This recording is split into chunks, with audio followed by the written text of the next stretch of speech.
It's almost universal, whether it's 2 wheels, 4 wheels, 18 wheels, no wheels. So many of us have a special memory involving a vehicle or a story about a car we've loved. Even if you can't tell a crankshaft from a drive shaft, I want to hear the story of the vehicle that moved you. I'm Blake Jackson, and this is Auto-Biography. Well, we're talking with Neil Grocholski. He is the creative genius behind Dirty Monkey Kustoms. And Neil, thank you for being with us today. I'm looking forward to it. Well, Autobiography, we want to know about the vehicle that moved you. What's your story, Neil? Well, I've always been into cars in some way, shape, or form, and that's thanks to my dad. He never really was a true hot rodder per se, but he taught me the hard way to learn how to fix our own cars and twist wrenches and really enjoy that. And then I got the opportunity to hot rod his pickup truck a little bit, much to his dismay. But he had the coolest hot rod truck camper on the highway. But back in high school, so it all started out there, and just following along with the other guys in my age group back in high school in the 80s. Got into hot rodding, mechanics class in high school, and it just really kind of took off from there, and it's been a passion that's followed me to today. And what was the truck of your dad's that you took the initiative on? Oh God, his was a 76, 78 Chevy 3/4 ton with a 14, 15, 16-foot camper on the back, something like that. And so I used to use that to go to high school as my vehicle. And of course, having a 454 in it, there's no way I could leave that alone. Another truck from the General Motors Chevrolet CK line, the 1978 3/4 ton was part of the third generation, which some people call rounded line and some call square bodies. Sadly for Neil and his dad, this was just after GM got rid of the faux wood grain exterior trim. But they had their disappointment soothed by the big block 454, banging out 230 horsepower and 360 foot-pounds of torque. So very quickly pulled off his factory tires and rims and put on some some nice chrome rims, and then put some exhaust on it so it had a good rumble to it, and then kind of pushed further and got into the red velvet interior for him, which he was really pleased about. But it's funny because he always gave me a lot of grief about doing all of that.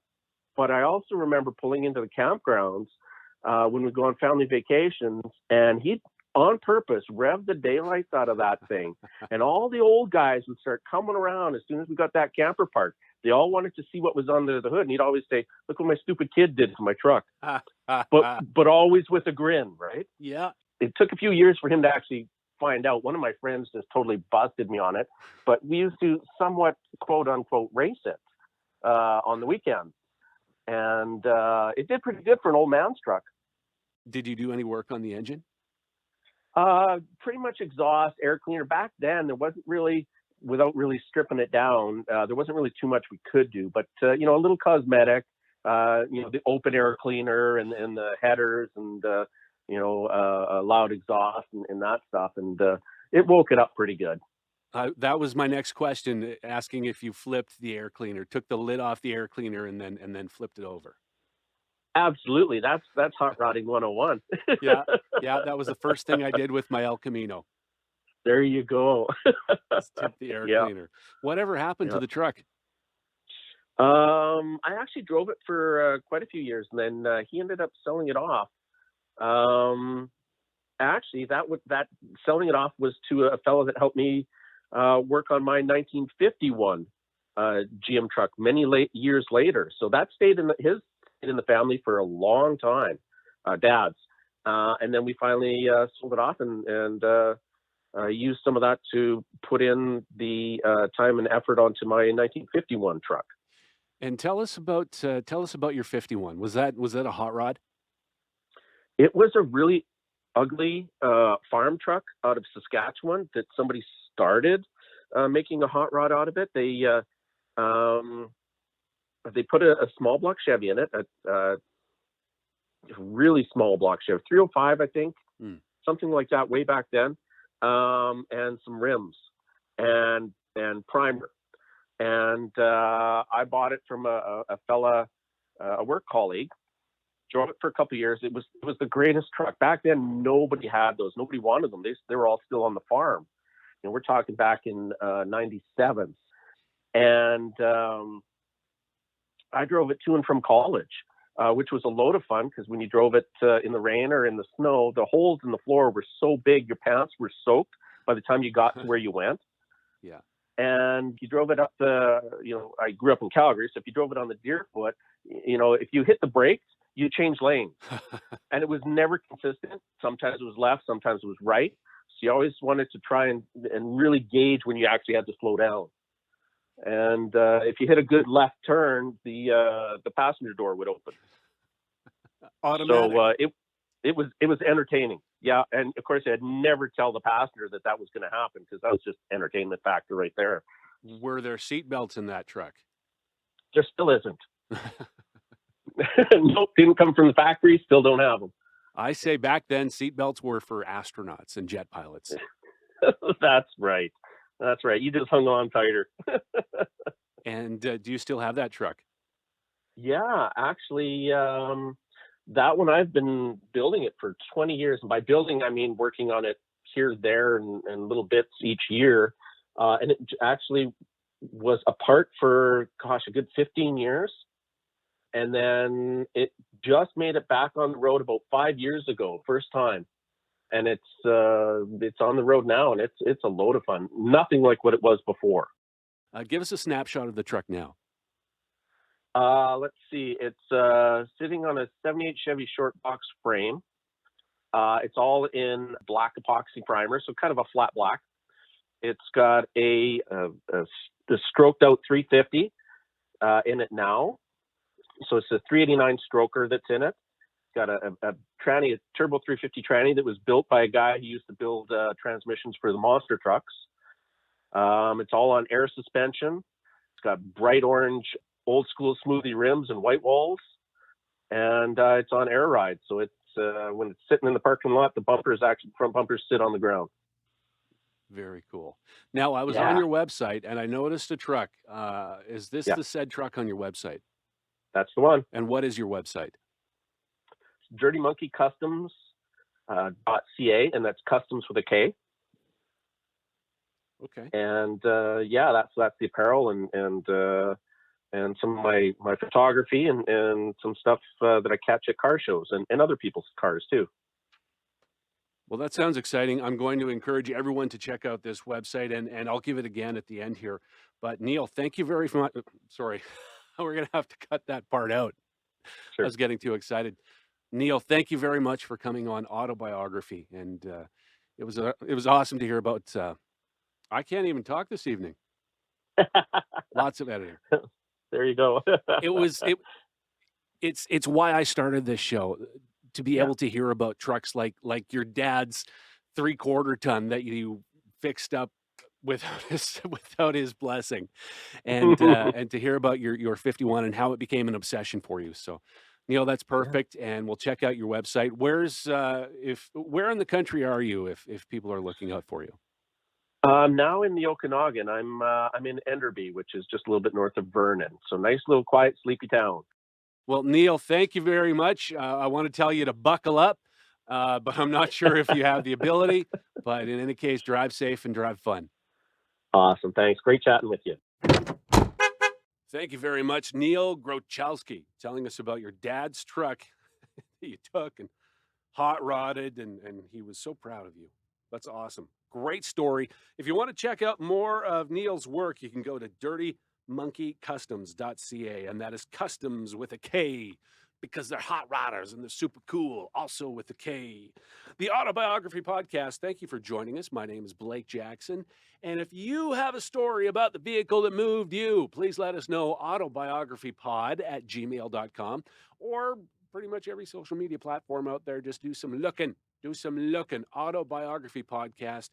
And I would love to hear your story, and I would love for you to follow us and listen to every episode that's coming up, because we're having a great time with this. I love cars. I love stories about cars, and I would like to hear yours. It's time for another Myth of the Machine. I'll be clear. This is actually my cousin coming on to do me a favor. He is general manager for the Automobile Dealer Exchange Services of America, Saskatoon branch. It is Mr. Kyle Mutch. Hey, well, thanks, Blake, for having me. This is awesome. Yeah, well, thanks for coming on. I know you as a car guy. I know you as someone who lives and breathes automobiles. So, in inviting you on to tell us about a car that meant a lot, I was very curious to know which one that you would pick. So, Kyle, what's the vehicle that moved you? According to mom and dad, my first word as a baby was car keys, so it kind of spelled it out from there. There's a few neat vehicles that I've had the privilege to drive a few times. You can attest to this one, Blake. The Jag is probably one that sticks out in my mind. I can say I don't think I'll ever own another one unless I'm really prepared to commit to it. So it was an 89 XJ12. It was a Sovereign. So that was the 5.3 V12 Jag, 299 horsepower. It was sapphire blue, doe skin interior, just a beautiful car, like classic Jaguar. Just going to pause for a sec and tell you about the vehicle tonight. Based on the XJS Coupe, the Jaguar XJ12 has been described as an experience in sheer luxury, comfort, and smooth power. Some of the cars sold featured one of the world's first offerings of a rudimentary trip computer. Top speed on the XJ12 was 240 kilometers per hour, or 149.5 miles an hour. Smooth, never-ending power. It was like driving a high-speed lazy boy, getting about 8 miles per gallon if you're lucky. You came to visit me actually when I had that car show when I was living in England, and I just remember we were driving, and it was still pretty early. We got up so we could catch a ferry. We were going across the channel. And you were sleeping. It's a right-hand drive car. You were sleeping on the left-hand side of the car. And you rolled over and just said, "Feels like we're going pretty fast, Kyle." I said, "Yeah, I'm doing about 100. You go, "Yeah, okay, that's fine." You rolled over and went back to bed. You went back to sleep in the car. And then you rolled over again about 2 seconds later and went, "Hold on, miles or kilometers an hour?" It's miles. You go, "Oh, shit, I'm going back to bed. I don't want to be alive when we crash." Yeah, and I remember 100 mile an hour for that car was nothing. It had P7 Pirellis on it, and it was the easiest thing in the world to roast those tires if you wanted to. So it was a V12, but Yeah. How big was it? So a 5.3 liter, 299 horsepower. I can't remember the torque rating on it, but it had the 3-speed. It was a 3-speed Bosch Warner transmission. Like really nice, very smooth car. Just a real bugger to work on. That V12 was so big. Excuse me. The car was actually built for the 6-cylinder motor, and they couldn't even shoehorn that V12 in there. What they ended up doing with the V12s is they actually built the front end of that car around the motor. Oh. That's the only way you could get it in to work on it. And most of the time, if you did have to do any work on that car, you were taking the whole front end of that car off. Did you have to do work on the car by yourself? I did do a little bit of work. Actually, I kind of felt like I was qualified to work for the circus after. You had to be a little bit of a contortionist to work on it. You got to stuff your hands into some pretty small spaces because I wasn't taking the front end off. I was just, as a young kid, I didn't have a lot of tools. I had pretty crude tools and just kind of work with what you had, right? So. And you were in England. Where did you work on it? Did you have a shop? Did you have a garage? No, I just had a little garage in the back of the yard there, and it was the driveway to get between the two houses. So the driveway went between our house and our neighbor's house, and it was a shared driveway to get down the driveway and into the garage. I'd have to back in.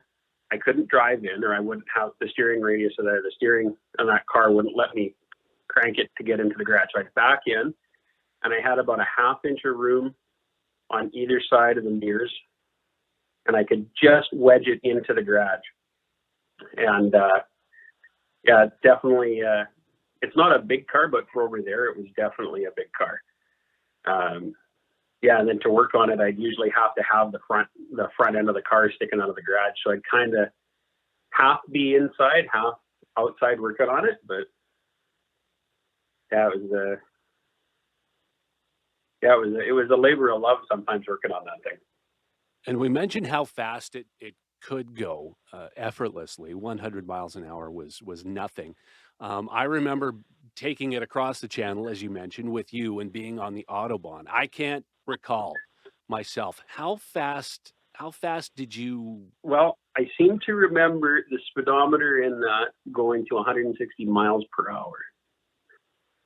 And I got up there a few times. I got close to it a few times. I don't think I ever got it all the way to the end, though.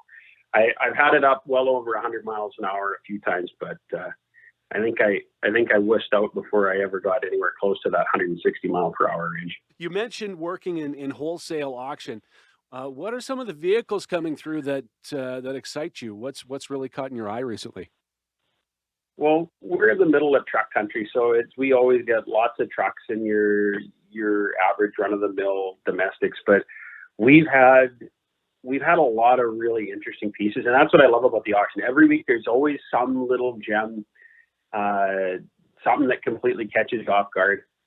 And of course it's spring market right now, so everybody's bringing out all their sports cars. We've had quite a few Corvettes. That's your typical there, and the Challengers. A couple weeks ago, we had a Ferrari. We had a 2018 Ferrari 488 GTB, and of course, iconic red Ferrari. Absolutely beautiful car. I did get in the car. It's obviously a pristine piece, something that you want to keep the hands of the public off a little bit there. When it's in your care, but I did get into it and I fired it up and I moved it ahead about 12 inches. So I can now officially say that I have driven a Ferrari. We even auctioned off an ice cream truck a little while ago. Really? Yeah. That was when we could still drive through the sale lanes and we had customers in the sale lanes while the auction was going on. Well, they were all out in the arena, so we went out and got some Dairy Queen treats and made the driver pass them out as he was going through the lanes. That was pretty fun. It would be interesting to ask you about your dream car, but I'm actually more interested right now, as a man who's purchased a lot of vehicles, looked at a lot of vehicles, certainly shopped for a lot of vehicles. What's the one that got away? Has there ever been the white whale, one that you almost had your hands on and slipped through your grasp? That's a really long story. There's tons of them. And there's a whole bunch. That's the thing in this industry is I was just told a little while ago, in my industry, it's great to love cars and to be passionate about it. But at the same time, don't fall in love with them. Don't fall in love with any one car. That was probably pretty good advice for somebody like me, because every time I see a car, I think, oh yeah, it'd be so awesome. It'd be so nice to have that car.